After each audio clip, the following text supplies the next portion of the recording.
Thank you for watching this Last Mile Profits video.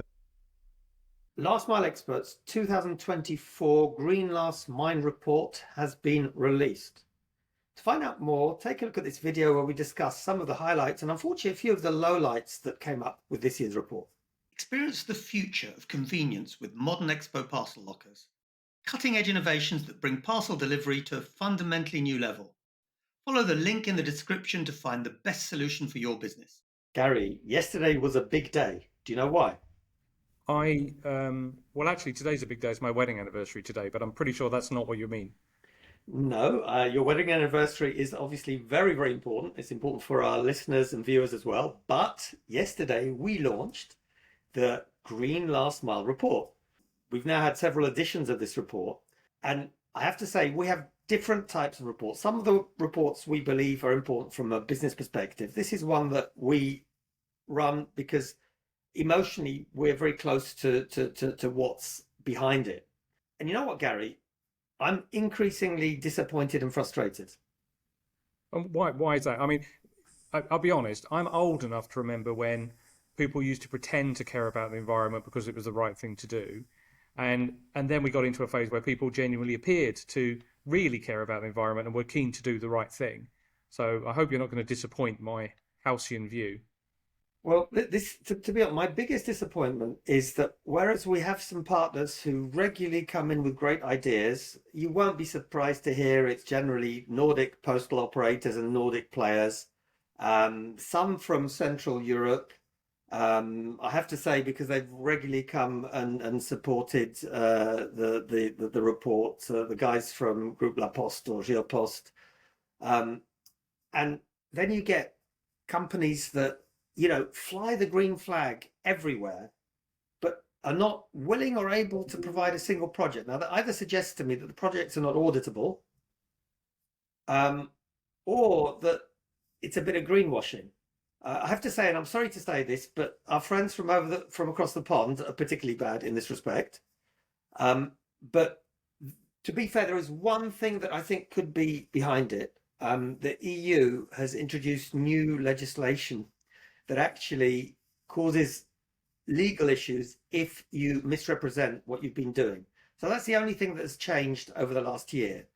But for me, I find it a crying shame that with all the contacts connections that we've got, we're able to get about 20 projects. Okay, they're great projects, but that sort of number plus minus of projects from the whole of Europe.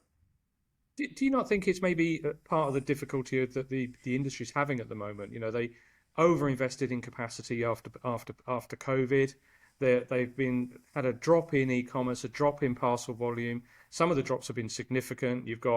We've talked before about UPS's challenges with revenue and profitability, and when your business is stretched and you've got to choose where you spend your time and money and effort, that these are sometimes the easiest things to drop. If you're really worried about shareholder value and profitability or keeping the supply chain moving, these are. Do you think some of them just think them as nice to haves and just push them off the edge of the table? But you know what, Gary? This is the really interesting thing. If somebody reads the report, they'll see that there are a lot of benefits. So ironically, the two easiest ways to have a greener footprint actually are involved with just education, which is not a big cost. It's educating your customers, educating your drivers or employees that you don't need to drive with all of your windows open, the air conditioning blowing full, and with your foot down on the accelerator all the time. Or educating customers, you won't be surprised to hear me say this, that PUDOs and lockers are very, very efficient, provided the network is proximate and dense. So there's a lot of stuff that actually, in my opinion, improves quality and saves money and is green. So it doesn't have to be the case that being green hits your bottom line. And then there's one other thing that we saw in the report. Companies that really demonstrate that they walk the talk on green actually have an improved image.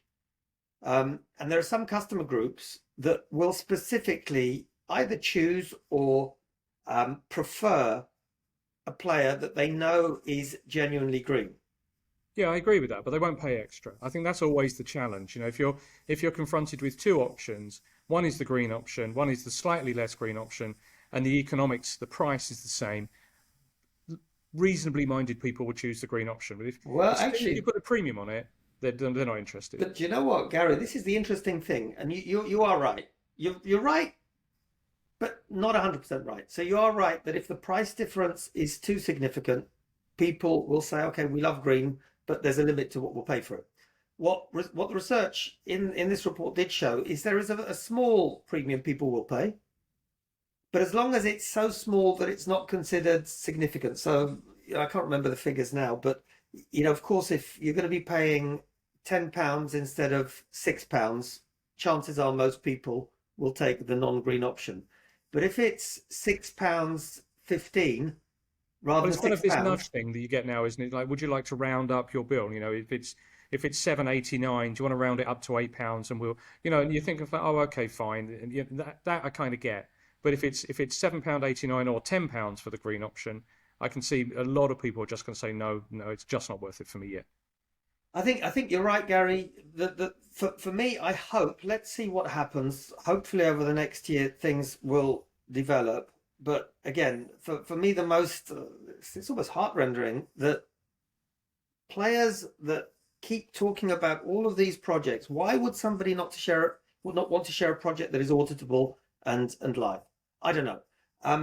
Anyway, let's hope we get more of these projects. Maybe in the comments below, people can share information about projects that we missed or suggestions what we need to do to be able to get more projects in the report, because I think it is valuable and important.